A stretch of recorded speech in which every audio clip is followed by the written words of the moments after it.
Welcome to achieve it with Jojo. This is Jyoti Sharma here and electrostatics की इस video series में इस particular video में हम देखने वाले हैं force between two charges in terms of their position vector. पूरी डेरिवेशन करेंगे स्टार्टिंग टू एंड। तो देख लो, पहले टाइटल क्या है, फोर्स बिटवीन टू चार्जेस। दो चार्जेस के बीच में फोर्स निकाल रहे हैं, मतलब Coulomb's law will be in play. ठीक है, कूलम्ब्स लॉ तो आएगा ही आएगा। Charges in terms of their position vector. अब पोजीशन वेक्टर की टर्म्स में हमें फोर्स निकालनी है बिटवीन टू चार्जेस। तो how will we do it?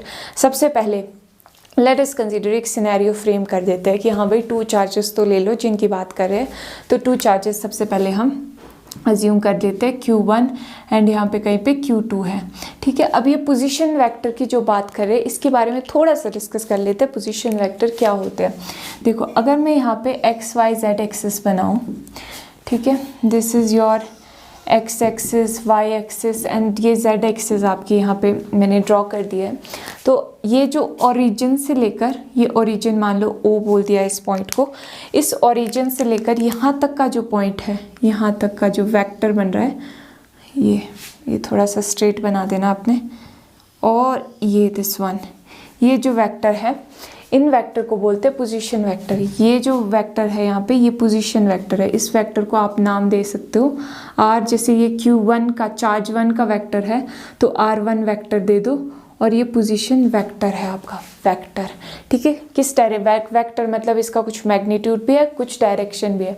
तो R1 वेक्टर का जो मैग्नीट्यूड है वो देख लो, मैग्नीट्यूड इसका R1 है एंड जो डायरेक्शन है वो ये डायरेक्शन है। ठीक है, ओके, कौन सी डायरेक्शन है? ये O से लेकर इस पॉइंट को आप A नाम दे दो, इस पॉइंट को आप B नाम दे दो, O से लेकर A तक। ठीक है, ये जो डायरेक्शन है, ये डायरेक्शन में R1 वेक्टर। अब ये वाला इस चीज़ के लिए, इस पॉइंट तक, चार्ज तक अगर हमने ओरिजिन से एक वेक्टर ड्रॉ किया है in from O to B, तो उसको हमने बोल दिया position vector of charge Q2 का पोजीशन वेक्टर है। ठीक है, इसको नाम दे देते हैं R2 एंड ये पोजीशन वेक्टर है।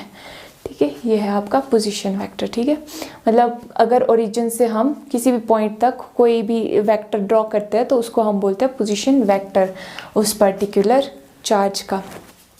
अब इन दोनों के बीच में कितना डिस्टेंस है? सी, ये जो डिस्टेंस है इन दोनों के बीच में, ये दिस इज R, ये एक दूसरे से R डिस्टेंस अपार्ट है। तो अब हमें चीज़ कैलकुलेट क्या करनी है? ये सिनेरियो हमने फ्रेम कर दिया, आप इसको लिख सकते हो, मैं यहाँ से बोलती हूँ, आप लिख लो। ठीक है, let us take two charges Q1 and Q2, two point like charges लिखो, point like stationary charges Q1 and Q2 in free space या फिर in vacuum which are kept at R distance apart from each other. ठीक है, ये चीज़ लिख लो and साथ में लिख लो कि let R1 be the position vector of charge Q1 and R2, ये जो R2 वेक्टर है, be the position vector of charge Q2। ये चीज़ भी आप लिख लो। ये दोनों चीज़ें ये पूरी लिख लिया। आप वीडियो को रिप्ले भी कर सकते हो, नोट्स के लिए आप इसको बना सकते हो। ये जो मैंने बोली लाइन्स, ये आप लिख लो। इन लाइन्स के बाद क्या लिखोगे आप? ठीक है, इन लाइन्स के बाद नेक्स्ट स्टेप क्या होगा? अब यहाँ पे फोर्स निकालनी है, तो फोर्स तो हमने यहाँ पे कहीं डायग्राम में आई नहीं, तो फोर्स एक इंक्लूड कर लेते हैं। ठीक है, क्योंकि ये लाइक चार्जेस हमने अज्यूम किया कि सेम टाइप के चार्जेस अज्यूम करके चलते हैं, तो सेम टाइप के चार्जेस एक दूसरे को रिपेल करते हैं। तो ये जो चार्ज है, मान लो सिर्फ इस चार्ज के ऊपर फोर्स निकालते हैं, ये इस तरफ को फोर्स होगी और इस चार्ज की इस तरफ को, बट अभी हम सिर्फ एक ही उस पर निकालते हैं। तो इसकी फोर्स हम कैसे लिख सकते हैं कि चार्ज Q1 पे है ये force due to charge Q2। ठीक है, तो F12 ये फोर्स। ठीक है, तो आप लिख लो let F12 vector be the force on charge Q1 due to charge Q2 की वजह से। ठीक है, अब इन द डायरेक्शन ऑफ, अब डायरेक्शंस को भी नाम दे देते, जैसे हम करते हैं डायरेक्शंस को नाम देने का काम। अगर आपने Coulomb's law in vector form नहीं देखा है, ज़रूर देख लेना आपने, वो लिंक आपको डिस्क्रिप्शन में मिल जाएगा या फिर इधर उधर कहीं शो हो जाएगा यहाँ पे स्क्रीन पे। तो यहाँ पे आप देखो, इसको डायरेक्शन को नाम दे देते हैं।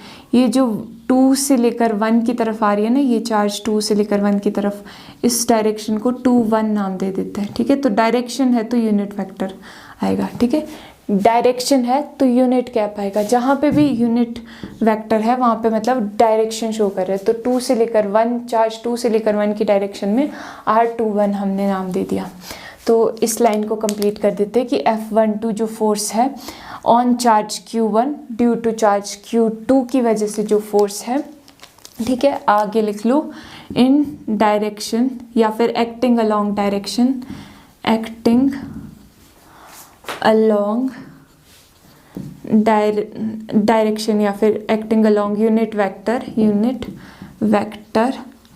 R21 कैप, ठीक है। R21 कैप ये लिख लो, चाहे ब्रैकेट में आपने लिखना है कि विच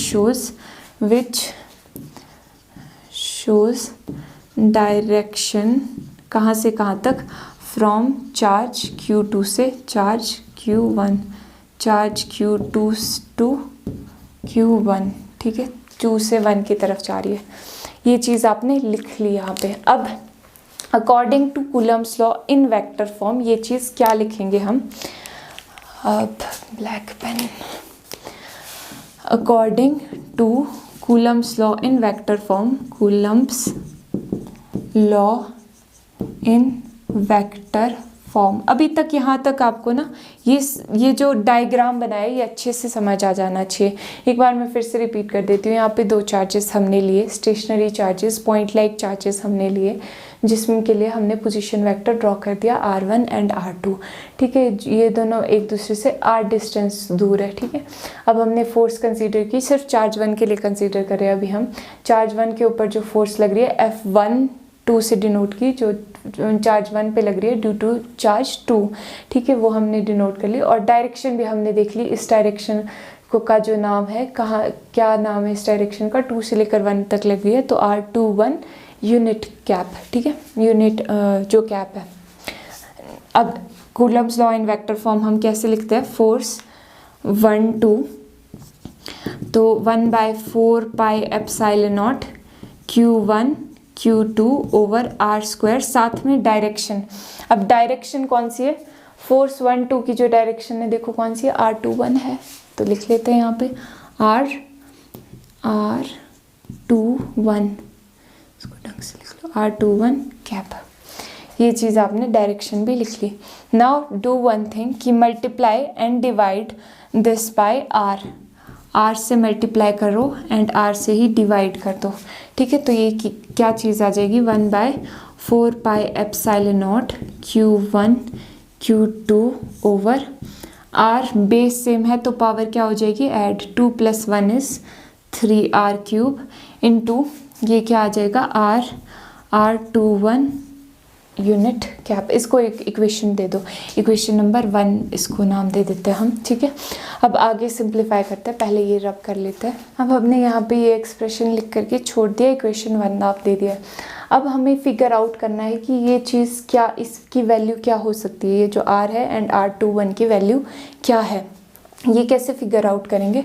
सी यहाँ पे ना एक वेक्टर की यहाँ पे सीरीज़ बन रही है, देखो टेल हेड, और इसके हेड पे फिर टेल शुरू हो गई है एक वेक्टर की, और ये इस तरीके से एक ट्रायंगल सा बन रहा है यहाँ पे, ये देखो इस तरीके से।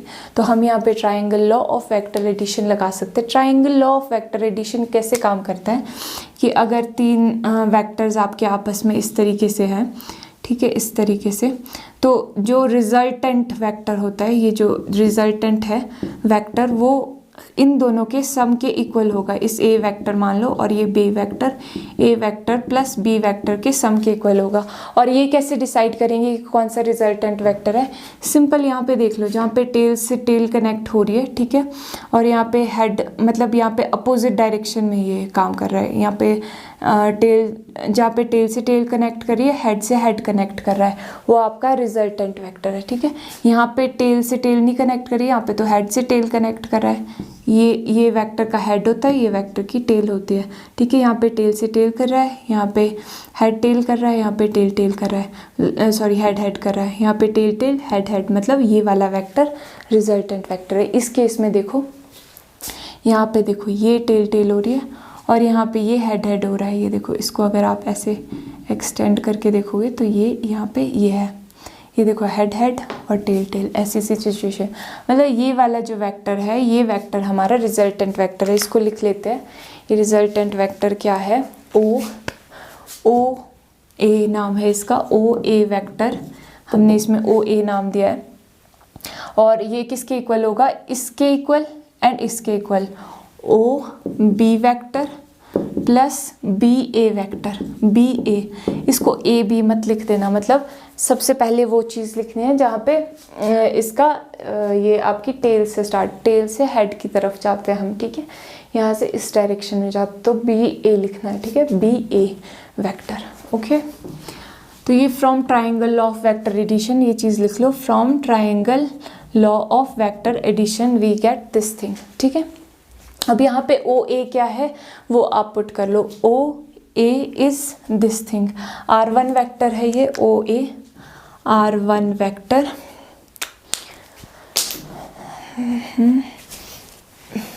इसको लिख लो R1 vector, and O B क्या चीज़ है, ओ बी ये क्या है, R2 vector, R2 vector plus B A क्या चीज़ है, बी एंड ए। अब बी ए में ऐसे वेक्टर तो सिंपल नहीं दिख रहा है, तो अब इसमें क्या करोगे, देखो जो वेक्टर होता है, वेक्टर ध्यान से सुनना, वो कॉम्बिनेशन होता है मैग्नीट्यूड का एंड डायरेक्शन का, ठीक है, मैग्नीट्यूड एंड डायरेक्शन।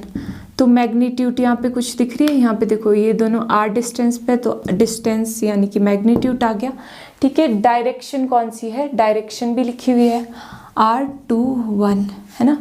तो मतलब ये जो वेक्टर है आपका, ये कौन सा है, बी ए वेक्टर, इस चीज़ के इक्वल है, मैग्नीट्यूड इनटू डायरेक्शन, ठीक है। तो ये आप लिख लो R.R21 कैप, इसके ऊपर कोई वेक्टर नहीं लगाना है क्योंकि मैग्नीट्यूड है, ठीक है, ये इसकी डायरेक्शन है, ये वेक्टर आप हमने लिख दिया।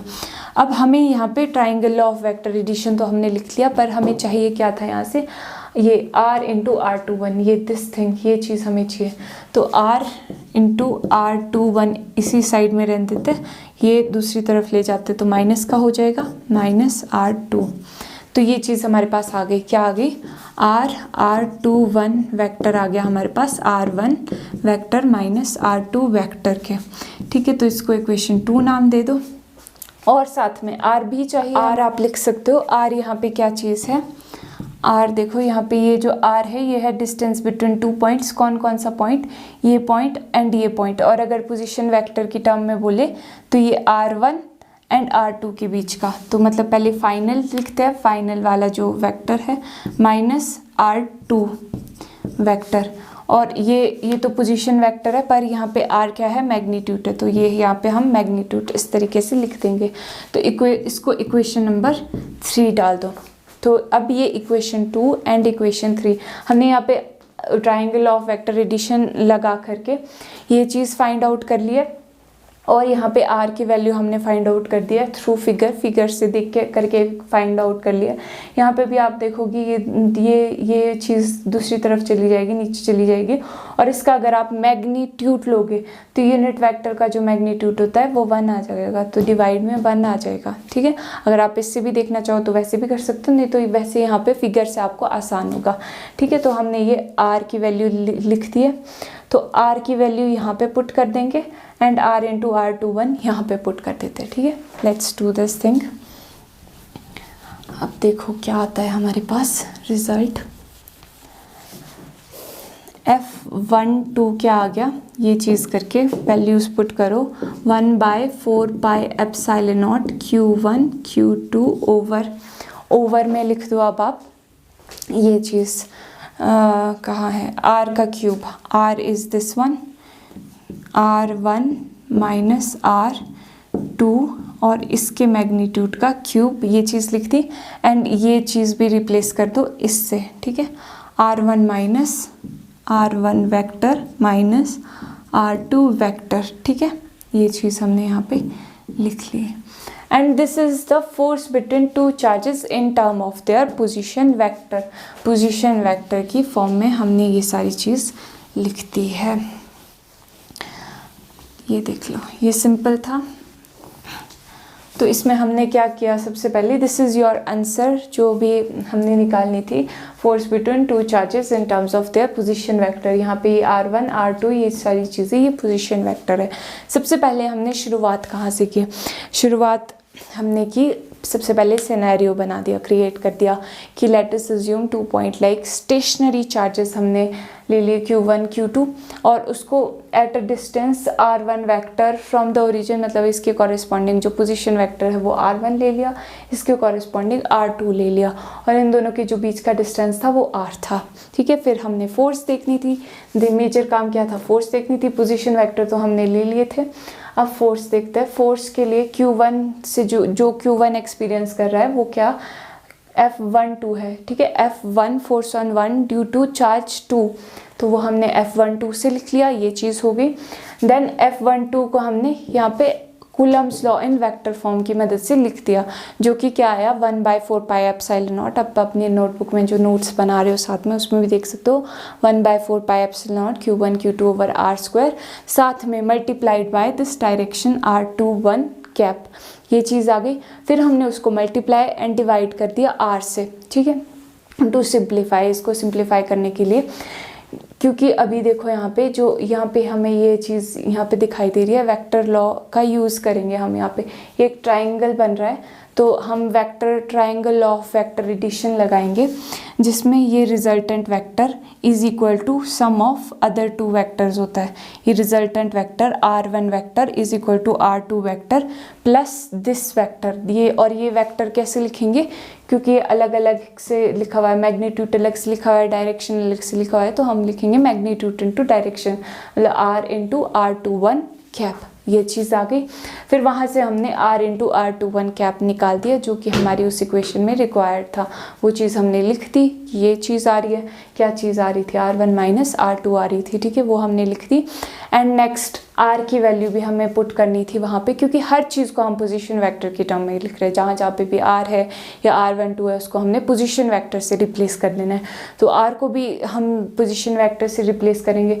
तो R जब डिस्टेंस हम निकालते हैं दो पॉइंट्स के बीच में, तो उसका जो पोजीशन वेक्टर है वो निकालना आसान होता है। Simply final position minus initial position का वेक्टर कर देते हैं। तो फाइनल पोजीशन मतलब यहाँ से स्टार्ट हो रहा है वेक्टर और यहाँ पे जा रहा है, तो मतलब पहले आएगा फाइनल पोजीशन R1 है, R1 vector minus R2 vector और उसका मैग्नीट्यूड। ठीक है, R1 माइनस R2 और उसका मैग्नीट्यूड, और ये चीज़ हमने पुट कर दी इस इक्वेशन में और ये आ गया हमारा आंसर। ठीक है, तो आप इसको एक बार देख लो किस तरीके से हम इसको कर रहे हैं।